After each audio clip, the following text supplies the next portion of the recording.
Sage Wanderer here, and welcome to Coffee Talk! So today we want to discuss the inevitability of civil war in America. Will brother rise against brother? Will neighboring states raise up armies against each other?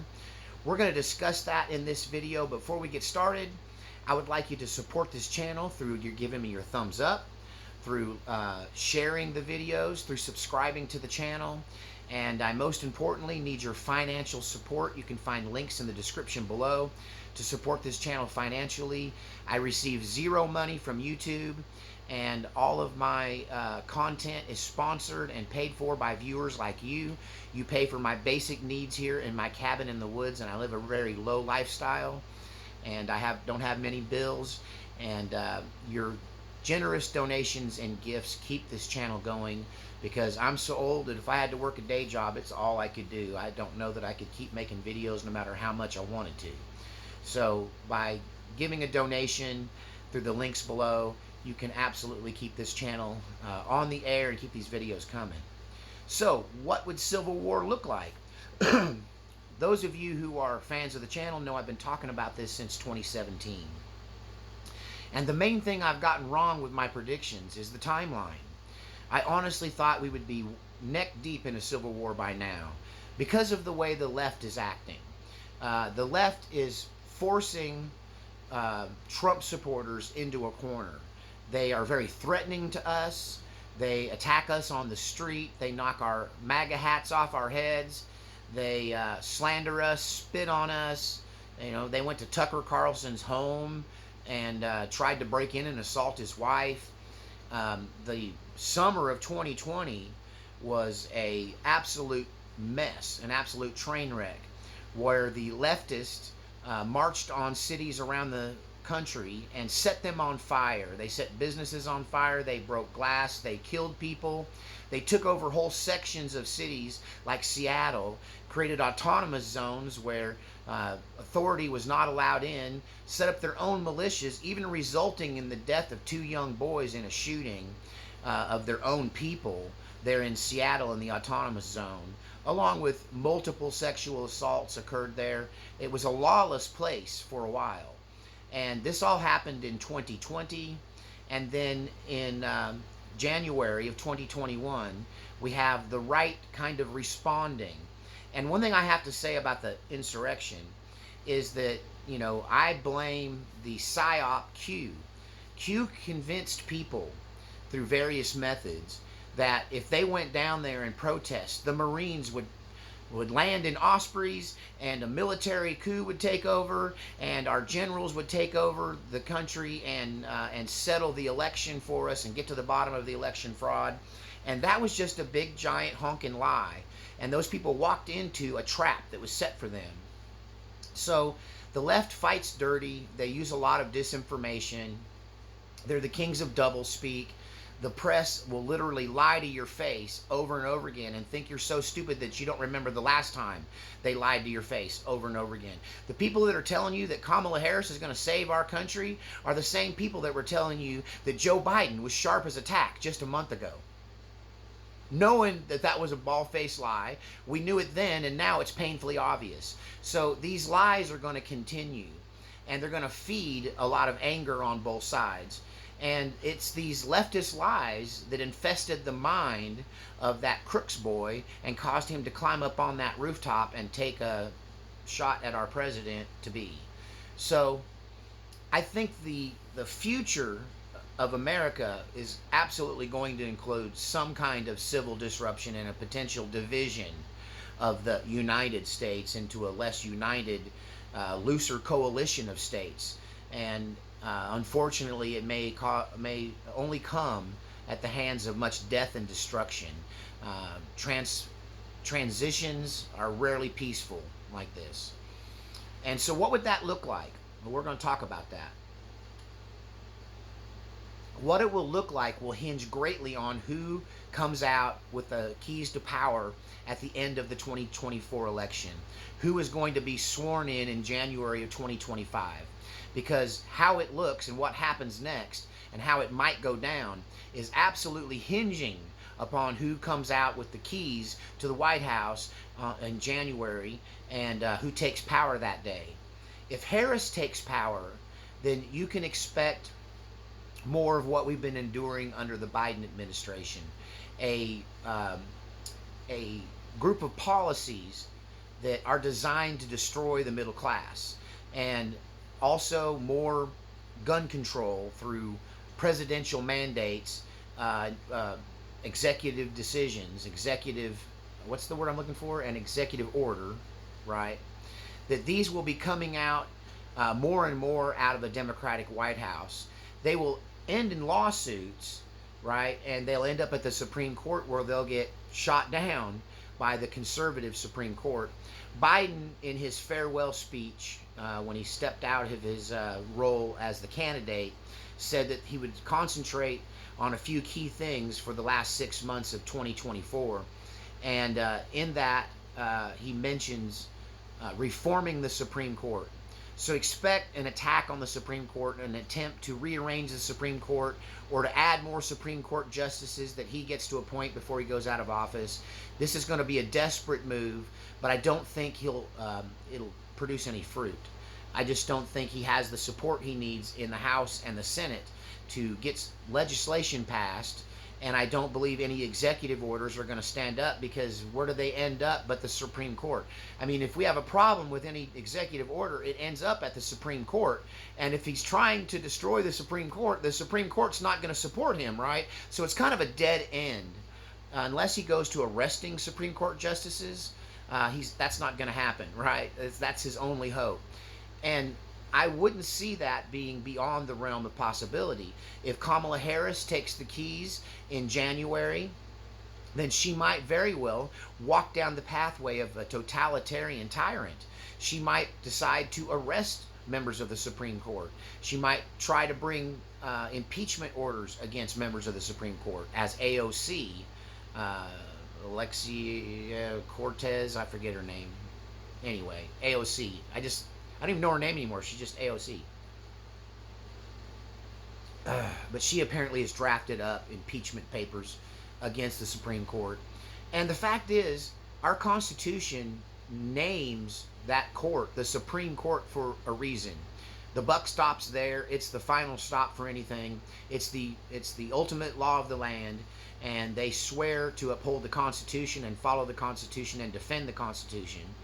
And so, really, anything you do against the Supreme Court as an executive officer in the U.S. government is going to be seen as a violation of the separation of powers between the branches of the government.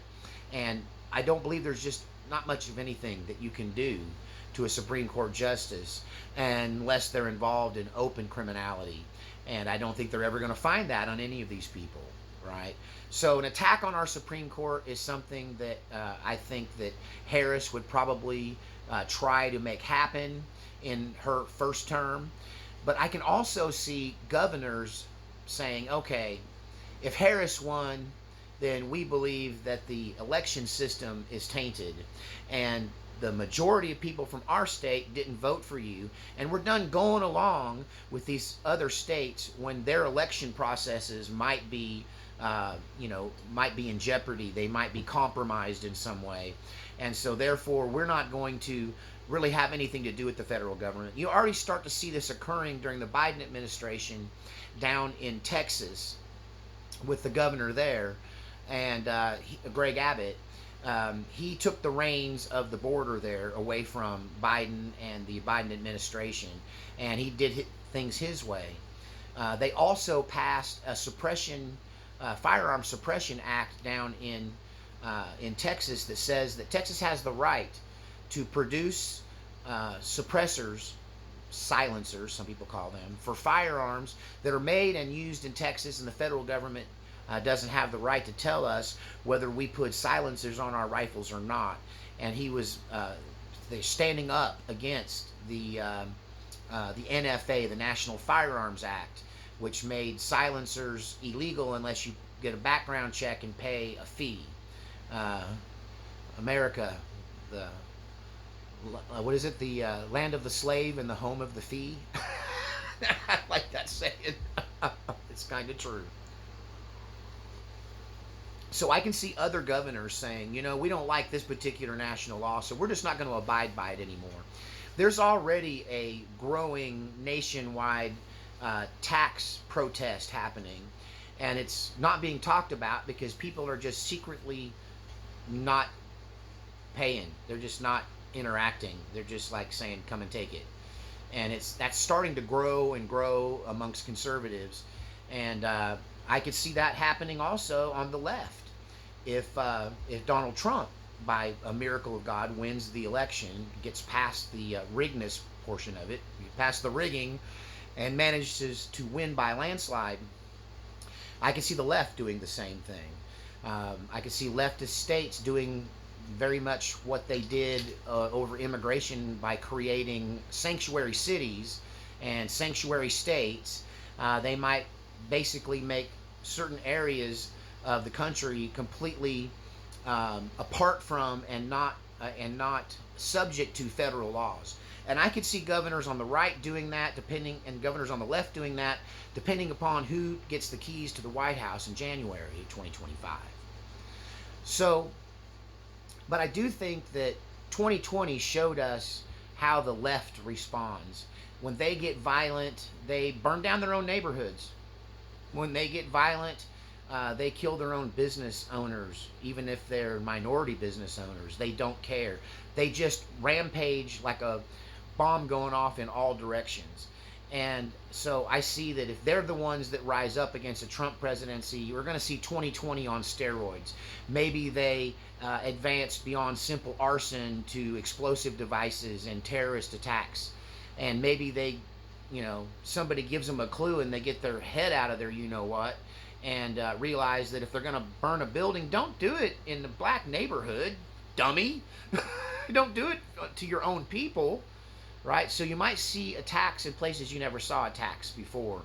In upper middle class neighborhoods, in rich neighborhoods, in cities that are considered safe and mostly crime free. And you might see attacks like that happening coming from the left in a covert way. But the insurrection notwithstanding, I'm kind of ignoring the insurrection right now because those people decided to act like leftists when they went to the Capitol and did what they did. They were just imitating what had been happening all through 2020 coming from the left. And some members of the right went, what's good for the goose is good for the gander. But the real dangerous people, the real people that could actually cause some real mayhem in this country who reside on the right side, on the red side, would have a very different tactic. I think that the right-wingers are way more deep thinkers. They're more contemplative. They're more of planning and tactics and different maneuvers. So you could see the activation of certain right-wing militias who might get involved in small group tactics. You could see attacks on federal buildings if Harris wins the... I'm not saying this is a threat. I'm trying to predict the chaos that's coming. I'm just a preacher, preaching the gospel, living in a cabin in the woods, trying to decipher all this craziness. So YouTube and leftists, don't get excited. Predicting isn't calling for. Let's make that perfectly clear. I'm not calling for any of this, but I am predicting that it's within the realm of possibility with a little coffee to swallow it. But you could see, coming from both sides, frankly, but it's more likely from the right, targeted assassinations. You could see small group militia operations, night raids, buildings potentially infrastructure being attacked, the power grid taken down, and this could lead to an overall chaos. Now, this is what would happen if Harris wins, right? That the right might rebel. If Trump wins, the left's going to rebel, but in a very different way. You could see leftist governors standing up against Donald Trump presidency. And you could see literal states seceding from the Union. You could see a coalition of states like Texas, Oklahoma, Louisiana, Missouri, Wyoming, Idaho, Montana, the list goes on, that are mostly red, mostly all Republican with very few dissenting voices. I think Oklahoma went 86% for Trump in 2020. Now, In states where it's more divided, a lot of people think of Oregon being a totally leftist state, but actually, if you look at it for amount of real estate owned and controlled by, it's a right-wing state when it comes to how much land is owned. But those densely populated cities like Portland, Salem, and Eugene, they have so many people there that they have more individuals in a smaller space. But places like Oregon could split down the middle in a civil war within the state, not unlike Bleeding Kansas, where leftists, and they did this, I believe they did this in 2020 as well, but leftists would go into Republican areas in Eastern Oregon and set wildfires, right? I have a friend of mine caught, an Antifa member, with a can of gasoline and a Zippo setting wildfires in his own neighborhood, and the sheriff arrested him, later let him go because he couldn't, they didn't have proof, or they were told to ignore it. I don't know. I do know the guy didn't actually go to jail, even though my friend and a group of men did a citizen's arrest on him while he was in the act of arson. So you could see more of that kind of behavior, except if, you know, if the right-wingers ever leave the law and order land and start crossing over into into a rebel territory, a rebel way of thinking, a rebellion in any of these states, it's going to be a little bit different than when the leftists do it.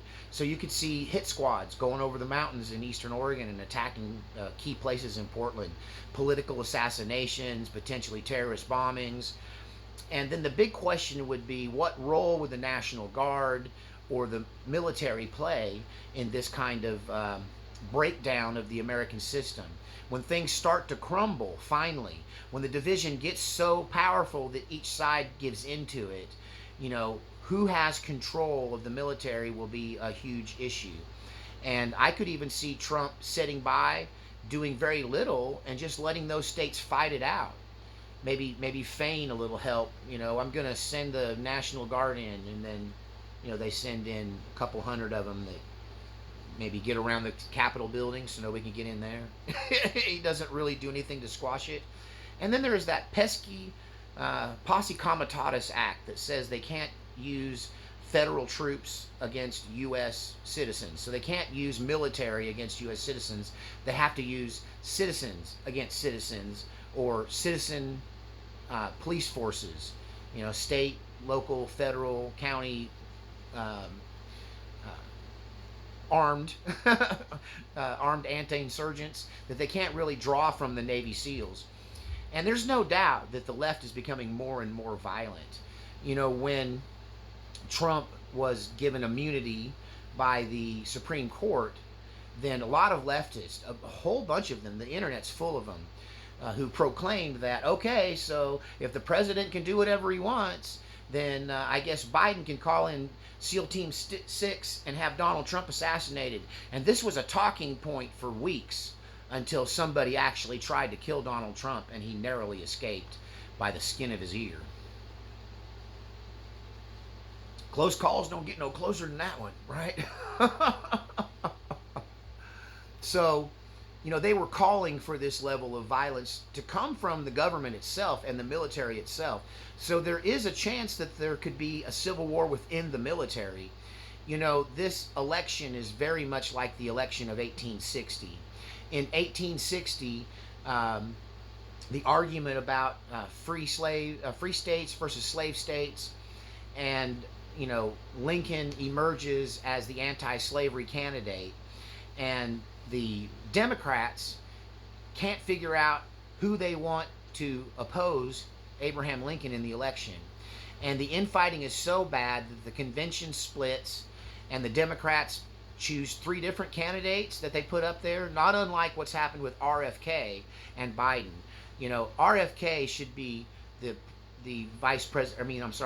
Democratic presidential nominee, but they kicked him out of his own party, and now he's polling in double digits. He's putting in one of the best third-party appearances in the history of American politics, and that's because they kicked him out of the party. And so you already have the Democrats splitting between the more moderate RFK and the mainstream diversity hire that is Kamala Harris. And you could see another split if someone like Hillary Clinton makes an impact at the convention. And so splitting up the Democratic vote is what happened right before the 1860 election, and that is the cause of Abraham Lincoln being, being appointed, being elected president. And if you ask any school kid or even a college professor what triggered this U.S. Civil War in the 1860s, and they would all say it was over slavery. But really, it was about an election. It wasn't anything that Abraham Lincoln did when he received the nod and became the president of the United States due to the Democrats infighting. When that happened, he didn't do anything that caused the states to secede. The states all seceded because he won. That was their stated fact. Because this man won, he's not our president. We're seceding from the Union. We didn't elect him. He didn't get the majority of the vote because the Democrats split their votes.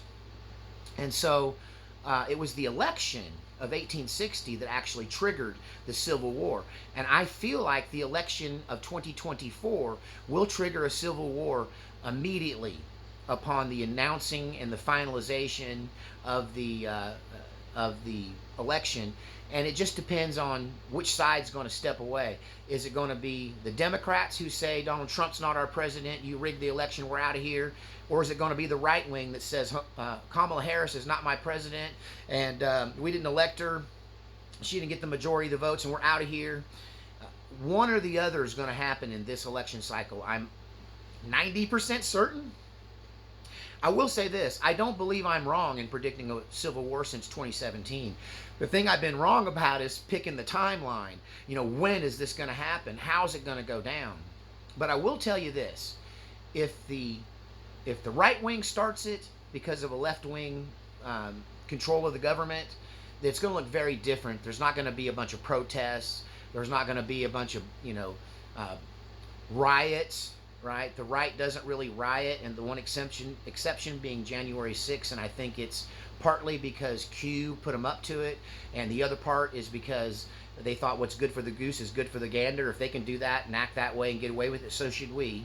Of course, the leftists never saw a day in jail for what they did in 2020, and there are people still to this day who are rotting in prison without due process who are part of that January 6th thing. And I think the right learned its lesson from that. I don't think you're going to have any more peaceful protests like January 6th or the summer of 2020 coming from the right, at least. That's not how they do business, historically. So you could see the rise of right-wing death squads. You could see the rise of purges of people who don't agree with you coming from both sides. These kind of nighttime raids, reminiscent of post-Civil War America. I hate to use just the guys in the white hoods. That kind of thing could happen from both sides. Honestly, both sides could take on that tactic of political terrorism and the act of purging people from their majority, so that they have no dissenters rather, in their state or in their county or in their city or in their neighborhoods. And so political violence will explode, I believe, in 2025. And it's just a matter of who wins and who loses as to how that will look. And you could see a secession of states from the Union who refuse to accept the results of the election. And you could see a battle over the Supreme Court leading to arrests, more lawfare. The left has proven they're adept at and lean on the concept of manufacturing charges against their political enemies and having kangaroo court prosecutions of them. So you could see a lot of people, maybe on both sides, who might come up on some charges related to the conflict and refuse to appear and refuse to surrender. And maybe they even have it out with people who come to try to arrest them. And I really see a general breakdown, more than the alignment of armies and the preparation that went into the beginnings of the First American Civil War. I see this one happening way more organically, it being bloodier at the very beginning, more chaotic, and a lot of unhinged personal actors like the guy who climbed up on the roof and took a shot at Trump. You could see this kind of thing coming from the left. You could see a little bit more organized and deadly attacks coming from the right in answer to this. And how the government plays a role in this, if Republicans are in charge, is the biggest mystery to me. How does Donald Trump handle the 2020 uprising if it happens in 2025 the same way it was happening when he was president? And he didn't do a lot. In a couple of cases, he sent in the National Guard. He sent in some federal troops. Some federal police officers to help local police in Portland and Seattle and some places like that.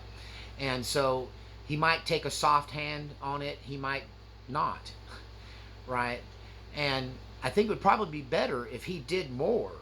Because if he doesn't do anything and the left rises up like it did in 2020 and they start burning buildings again, Kyle Rittenhouse is going to become the poster boy for right-wingers, and you will see more and more of that, and it'll unfortunately look less and less like self-defense and more like offensive operations against their opponents. All hell's about to break loose in our country. And I know I usually save this stuff for the end of the world as we know it or the World War III update. But yeah, that's going on too. Russia, Ukraine, Israel, Hamas, Hezbollah. We've got little civil wars happening all over the world. We got BRICS rising up, and this new axis of evil, this new coalition of nations that are rallying behind Russia and China. And like I said, I usually save that for my World War III update. But you think if they were going to attack the United States, they might do it while we're involved in an internal struggle. The next year is going to be historical regardless. Regardless of what happens, it's going to break the history books. Tell me what you think. Is civil war inevitable? Is there any pathway to peace? Is there any way to reconcile with our political opponents without resorting to some kind of violence or dissolvement of the Union? Is our system irreversibly broken? And if it's not, is there any way to fix it? And how can we just all get along? Can we coexist? I don't know. I think that's happening a little bit in an organic way because a lot of people who aren't on board with leftist ideologies are moving to right-wing states and just picking up their whole family and their business and everything and relocating. And the same's happening the other way. There are people in Texas and Oklahoma that don't like the political climate, and they're picking up and moving to California. So the flow is in both directions. Although they usually don't move to, they're more likely to go to Colorado nowadays than California. California's a mess. Gavin Newsom has really messed things up. And Kamala Harris kind of was one of the people that started the ball rolling in the destruction of California when she was prosecutor in San Francisco. So tell me what you think. Is violence inevitable? Can we find a way to get along? Or should we all just double down on beans and bullets? For me, I'm digging a spidey hole in the woods, and you can catch me if you can. We'll see you next time. Don't forget to support the channel. We'll see you next time on Coffee Talk.